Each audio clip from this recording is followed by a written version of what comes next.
Halo makhluk bumi dimanapun kalian berada, kembali lagi bersama saya, Mamang Osa di channel seputar alur film. Pada kesempatan kali ini, ada kabar gembira buat kalian semua, karena kali ini saya akan membahas seputar alur film yang amat seru dan menarik untuk dibahas, dimana film ini adalah... Film ini menceritakan Spider-Man yang melintasi dimensi paralel dan bekerja sama dengan Spider-Man dari dimensi lainnya untuk menghentikan ancaman terhadap semua realitas. Film ini dirilis pada tanggal 12 Desember 2018 lalu dengan biaya anggaran produksi sebesar 90 juta US dollar atau setara dengan 1.279.318.500.000 rupiah. So, tanpa berlama-lama, langsung aja kita review. Film diawali dengan diperlihatkannya tokoh utama yaitu seorang pemuda yang bernama Miles Morales. Di saat dia sedang asik-asiknya menggambar dengan mendengarkan musik juga, dia tiba-tiba dipanggil oleh bapaknya untuk siap-siap untuk bersekolah di sekolah barunya. Si Miles pun langsung tuh beres-beres dan sempat diajak sama bapaknya yang mana bapaknya ingin nganter Miles di hari pertamanya untuk berangkat sekolah, tapi si Miles menolak. Ia lebih memilih untuk berangkat sendiri dengan jalan kaki. Di saat di perjalanan, si Miles sempat tersandung oleh tali sepatunya sendiri yang mana dia pohon untuk mengikatnya, dan di sana pula ia bertemu dengan bapaknya yang ternyata bapaknya itu adalah seorang polisi, dan saat itu pula bapaknya langsung mengajak si Miles untuk bareng untuk pergi ke sekolah. Di perjalanan, mereka menemukan sebuah berita tentang Spider-Man, dan di saat itu pula bapaknya menceritakan kepada anaknya bahwasanya dia tidak terlalu suka dengan manusia laba-laba itu karena suka bertingkah sesukanya dan bersembunyi di balik topeng. Sesampainya di sekolah, mereka berdua malah berdebat terlebih dahulu, yang dimana si Miles bilang dia nggak terlalu suka dengan sekolah barunya ini, dan bapaknya yang ingin si Miles nantinya seperti dia, yang dimana dia menjadi seorang yang berseragam alias polisi atau PNS, terserahlah, yang penting berseragam gitu, tidak seperti pamannya yang kini malah nganggur.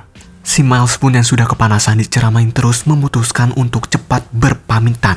Dan sebelum keluar mobil, bapaknya mengucapkan, "Aku sayang kepada kamu." Si Miles yang sudah merasa dewasa tidak menjawab sama sekali kepada bapaknya. Tidak seperti I love you too gitu ya. Tapi dia malah beranjak pergi meninggalkan bapaknya. Sehingga bapaknya yang tidak tahu diri ini langsung memutuskan untuk menyalakan toa yang ada di mobilnya dan langsung bilang ke si Miles, "Halo Miles, jawab dong. Bapak kan udah bilang I love you. Kamu jawab I love you tuh atuh." Miles pun yang sekarang sudah menjadi pusat perhatian terpaksa menjawab I love you. Atas kejadian tadi, si Miles di sekolahnya menjadi pusat perhatian yang dimana suka diketawa-ketawain oleh teman-temannya, diolok-olok gitu ya. Hari pertama sekolahnya itu pun dimulai, dimana dia mendapatkan banyak tugas, telat datang ke sekolah, hingga mendapatkan teguran dari gurunya. Di kelas tersebut, dia sempat berbicara dengan wanita di sampingnya. Scene berganti di mana si Miles ini dipanggil sama salah satu gurunya dan ternyata dia mendapatkan nilai 0 dari 100, bayangkan. Dan tiba-tiba si gurunya itu menambahkan 02 di nilai 0-nya, berarti jadi 100 ya total. Dan ternyata si gurunya itu bermaksud untuk memberikan tugas tambahan kepada si Miles dengan tugas yaitu menuliskan tentang dirinya dan apa cita-cita si Miles gitu ya, apa yang ia harapkan ke depannya. Ketika melihat jendela di luar, Miles mendapatkan ide di mana idenya itu adalah mendatangi kediaman pamannya, yang dimana pamannya ini sangat asik buat ngobrol gitu ya. Jadi sefrekuensi lah istilahnya. Setelah sampai pun dia langsung bercerita tentang hari pertamanya di sekolah barunya, yang dimana dia berkenalan dengan wanita yang sama sekali dia belum sempat menanyakan namanya. Dan di sanalah pamannya langsung beraksi tuh untuk mengajarkan si Miles untuk mendekati seorang wanita. Singkat cerita, Miles diajak oleh pamannya ke sebuah tempat yang dimana nanti di sananya si Miles disuruh berkreasi dengan membuat mural, yang dimana mural itu adalah sebuah hobi kesayangannya si Miles. Setelah selesai, paman Aaron pamit sama si Miles, dimana dia mendapatkan pekerjaan alias telepon dari bosnya ya. Dan ketika si Miles ingin memoto karyanya itu, tiba-tiba ada sesosok serangga alias laba-laba menggigit tangannya. Keesokan harinya, si Miles yang ingin berangkat sekolah pun terasa bingung, yang dimana celananya itu tiba-tiba tidak muat, yang dimana kemarin itu masih muat, sekarang menjadi kekecilan. Dan ketika di sekolah pun Miles merasakan seperti ada yang berbeda di sebuah pendengarannya, yang dimana kali ini Miles itu lebih tajam mendengarkannya, bahkan seorang yang lagi bisik aja kedengaran gitu. Secara tidak sengaja, Miles menabrak wanita yang kemarin diajak ngobrol di kelas. Kali ini dia memberanikan untuk berkenalan dengannya, dan wanita itu bernama Gwanda. Ketika mereka ingin pamitan, ternyata tangannya si Miles yang tadi habis nepuk bahunya si Gwanda tidak bisa lepas, dan akhirnya Gwanda pun terpaksa untuk mencukur rambutnya. Singkat cerita, si Miles sudah menyadari bahwasannya dirinya sekarang udah beda dari sebelum-sebelumnya, dimana sekarang banyak banget gangguan-gangguan aneh, seperti pendengarannya yang semakin tajam dan juga tangannya yang suka nempel-nempel. Dia pun memutuskan untuk menelpon pamannya, tapi pamannya tidak mengangkat, sama halnya dengan ayahnya yang suka sibuk, dan dia memutuskan kali ini untuk mendatangi tempat yang kemarin ia kunjungi, dan di sana ia melihat laba-laba, yang mana ketika ia ingin memegang laba-laba itu malah ngeglitch. Di sana pula Miles melihat sosok Spider-Man yang sedang bertarung dengan si Goblin. Di tengah pertarungan, Miles secara tidak sengaja terjatuh dan mengakibatkan ditolong tuh sama Spider-Man yang garcep. Mereka pun sempat berbicara sebentar ya. Tiba-tiba insting dari Spider-Man mereka berdua berinteraksi, sehingga Spider-Man menyadari bahwa Miles juga sama dengan dirinya. Singkat cerita, Spider-Man pun sudah kewalahan melawan dua musuh yang sangat kuat. Dan di saat itu juga kita diperlihatkan sesosok di balik semua ini, yaitu adalah Kingpin. Tidak sesuai harapan si Kingpin, mesin dimensi itu pun tiba-tiba meleduk hingga mengakibatkan glitching di mana-mana. Miles langsung mencari si Spider-Man tersebut yang sudah terkapar di reruntuhan bangunan. Di sana Spider-Man langsung memberikan suatu chip alias kayak flash disk lah ya, yang berfungsi untuk mematikan mesin dimensi tersebut. Mendengarkan suara Kingpin dan anak buahnya, Spider-Man langsung menyuruh Miles Morales untuk pergi dari sana. Dan di saat itu pula kita diperlihatkan kematian sosok Spider-Man yang bernama Peter Parker di universe-nya si Miles ini. Keesokan harinya terdapat berita di mana Peter Parker alias Spider-Man itu telah tewas, dan Miles memutuskan untuk menghadiri pemakamannya si Peter itu. Setelah itu, Miles memutuskan untuk melatih kemampuan Spider-Man-nya itu dengan menaiki gedung yang tinggi, yang nantinya ia akan melompat dari gedung itu. Namun usahanya itu gagal karena ia pun terjatuh. Malam harinya, ia mengunjungi makam si Peter Parker, dan ternyata pada di saat itu pula, ia dikagetkan oleh seseorang di belakangnya, dan secara tidak sengaja, si Miles ini mengeluarkan jurus strumnya dan mementalkan orang tersebut. Dan ternyata orang tersebut adalah Peter Parker dari dimensi yang lain. Diceritakan bahwasanya Peter Parker yang satu ini itu memiliki hidup yang sangat kacau di dimensinya, dimana Peter ini kisahnya itu sangatlah sad boy ya, dimana dia bercerai dengan MJ dan juga usahanya selalu gagal. Pokoknya sad boy banget dah Spider-Man satu ini. Ketika si Peter B. Parker ini sudah sadar, ternyata dia sudah terikat oleh si Miles. Tapi karena dia adalah seorang superhero, yang dimana superhero mah cuma diikat mah bukan masalah baginya ya. Dan setelah ia melepaskan ikatan itu, dia langsung pergi meninggalkan Miles. Namun ketika dia loncat, glitch itu terjadi pada dirinya hingga ia pun terjatuh. Karena si Peter ini ingin kembali ke dimensinya, ia pun merebut USB ruang dimensi milik si Miles itu. Namun USB itu telah rusak, yang akhirnya mereka memutuskan untuk mendatangi Alchemax alias tempat USB itu terbuat. Singkat cerita, mereka berdua pun langsung menyusup ke dalam, dan si Peter dengan gesitnya langsung mengoprak-aprik komputer yang ada di sana.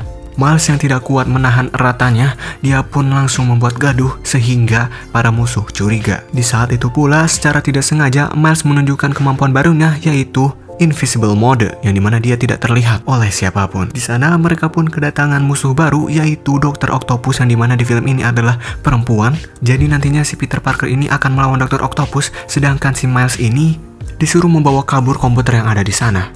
Dan secara tidak sengaja ia bertabrakan dengan seseorang yang dimana ia adalah Gwanda. Akhirnya mereka pun berhasil untuk keluar dari pabrik tersebut.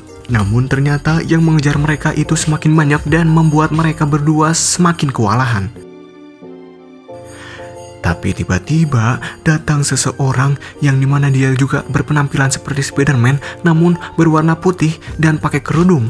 Ia pun langsung menghabisi semua musuh dengan sekejap. Dan ternyata Spider-Man itu adalah Spider-Gwen. Dia juga ngasih tahu ke si Miles bahwa nama asli dia itu bukan Gwanda, tapi adalah Gwen. Dan ternyata si Gwen ini juga adalah Spider-Man dari dimensi lain. Scene berganti kepada Dr. Octavius yang ingin laporan ke si Kingpin bahwa mesin dimensi itu sudah siap digunakan, hanya saja tinggal memusnahkan manusia laba-laba itu. Para Spider-Man memutuskan untuk mengunjungi rumah Bibi May dan di sana Miles meminta Bibi May untuk memperbaiki USB ruang dimensi itu. Bibi May pun langsung mengajak mereka ke sebuah tempat rahasia milik Peter Parker. Di sana terlihat betapa mantulnya ruangan rahasia milik Peter Parker itu, yang dimana di sana banyak banget kostum-kostum Spider-Man miliknya yang kayaknya nggak pernah dipakai.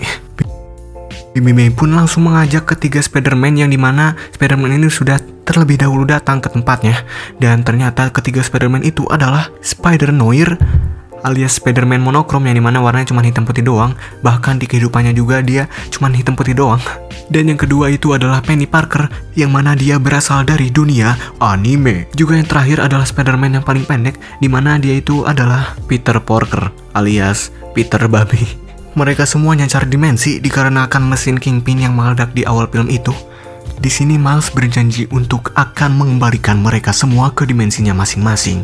Namun, dikarenakan si Miles ini masih amatiran, mereka semua itu meragukan kemampuan si Miles yang mengakibatkan rasa sakit hati pada diri Miles yang dia pun baper dan langsung menghilang dengan kemampuan invisible skill itu.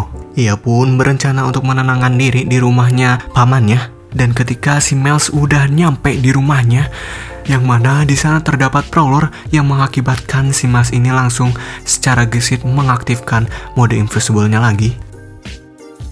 Di saat itu pula, ia melihat di depan matanya sendiri bahwasanya Prowler yang selama ini menyerangnya itu adalah pamannya sendiri. Dan ketika si Miles berusaha untuk pergi, ia pun ketahuan tuh sama si Prowler yang akhirnya ia pun dikejar. Namun, alhamdulillahnya dia pun masih bisa lolos. Keesokan harinya, ia pun kembali ke rumah Bibi May dan langsung memberitahu ke teman-teman Spider-Man yang lainnya bahwasanya pamannya itu adalah si Prowler. Dan tiba-tiba mereka kedatangan para musuh yang dimana tidak diundang ya. Mereka ingin merebut kembali USB milik si Miles itu yang mengakibatkan terjadinya pertarungan. Di sini kita diperlihatkan pertarungan antara Miles dan Uncle Aaron alias pamannya, yang dimana pamannya ini belum tahu bahwasannya yang dilawannya ini adalah ponakannya sendiri. Sampai tiba suatu titik di mana si Miles ini sudah tercegat oleh si Prowler, hingga akhirnya Miles terpaksa untuk membuka topengnya dan pamannya pun kaget. Dan akhirnya yang ia tadi sudah mencekik si Miles, ia menurunkan dan tidak jadi membunuhnya, tapi malahan ia yang terbunuh oleh si Kingpin yang menembaknya dari belakang. Miles yang melihat pamannya terkapar pun langsung membawanya menjauhi dari pertarungan. Paman Miles yang masih sadar meminta maaf tuh kepada si Miles, dan ia pun mendukung jalan yang telah diambil oleh si Miles ini menjadi Spider-Man. Singkat cerita, si Miles ini ngamuk-ngamukan di kamarnya dikarenakan pamannya yang sudah tewas. Tapi semua itu diredakan oleh para Spider-Man yang memberitahu bahwa mereka pun pernah juga merasakan rasanya kehilangan. Peter B. Parker yang kehilangan paman Ben, Gwen yang kehilangan Peter Parker, Spider-Noir yang kehilangan paman Benjamin, dan Penny Parker yang kehilangan ayahnya. Para Spider-Man pun akhirnya meninggalkan Miles sendirian dengan diikat pakai jaring laba-laba. Mungkin takut ngerepotin di kala pertarungan mungkin ya. Miles yang sudah sangat sedih itu pun akhirnya mengeluarkan jurus petirnya lagi secara tidak sengaja yang dapat memutuskan ikatan di tubuhnya. Ia pun memutuskan untuk berkunjung kepada Bibi May dan meminta kostum Spider-Man Peter Parker, yang mana nantinya bakal dicat sama si Miles itu dengan warna hitam. Scene berganti kepada para Spider-Man yang kini sudah berada di gedungnya Kingpin. Mereka pun akhirnya menyusup ke sana hingga masuk ke tempat uji coba mesin dimensi itu. Singkat cerita, ketika si Peter Parker udah pengen nyolokin USB-nya, datanglah Dr. Octavius dan juga para anak buah Kingpin. Terjadilah pertarungan yang sangat sengit di sana. Di saat Peter sudah terdesak dan ingin dibunuh oleh si Dr. Octopus itu, datanglah Miles yang menggunakan mode invisible-nya itu dan langsung menghabisi Dr. Octavius. Di akhir, para Spider-Man pun dapat mengalahkan para musuh, yang akhirnya para Spider-Man pun satu persatu memasuki dimensinya masing-masing kembali. Kini tinggal tugas Miles yang tinggal menyolokkan USB-nya, tapi ada Kingpin yang menghalanginya yang mengakibatkan harus bertarung terlebih dahulu. Di pertarungan ini Miles hampir kalah, namun ketika ia melihat ayahnya yang sedang menonton pertarungan mereka, si Miles pun langsung bangkit dan langsung menunjukkan kekuatan dari sentuhan yang telah diajarkan oleh pamannya itu. Sambil dengan dialiri energi listriknya si Miles, ia pun langsung melempar tuh si Kingpin yang badannya segede gaban itu, langsung melemparkan ke mesin dimensi itu hingga meleduk. Kota-kota yang sebelumnya ngeglitch sekarang udah kembali normal dan akhirnya kehidupan pun sudah mulai sejahtera. Dan di akhir film kita diperlihatkan bahwasannya Spider-Man yang sekarang sudah menjadi pahlawan baru, si Miles ya, Spider-Man berwarna hitam, dan juga kini ia lebih semangat belajar hingga mendapatkan nilai-nilai yang sangat bagus, dan yang paling terpenting itu adalah hubungan ia dengan ayahnya sekarang sudah terjalin dengan baik kembali. Dan film pun berakhir. So itu dia adalah alur film dari film. So bagi kalian yang suka dengan konten ini, please klik like, jangan pelit-pelit tuh. Dan juga klik subscribe bagi kalian yang baru datang. Soalnya subscribe itu biar kalian gak kudet gitu ya dengan updatean-updatean selanjutnya. So, Mamang akhiri di sini. Wassalamualaikum warahmatullahi wabarakatuh.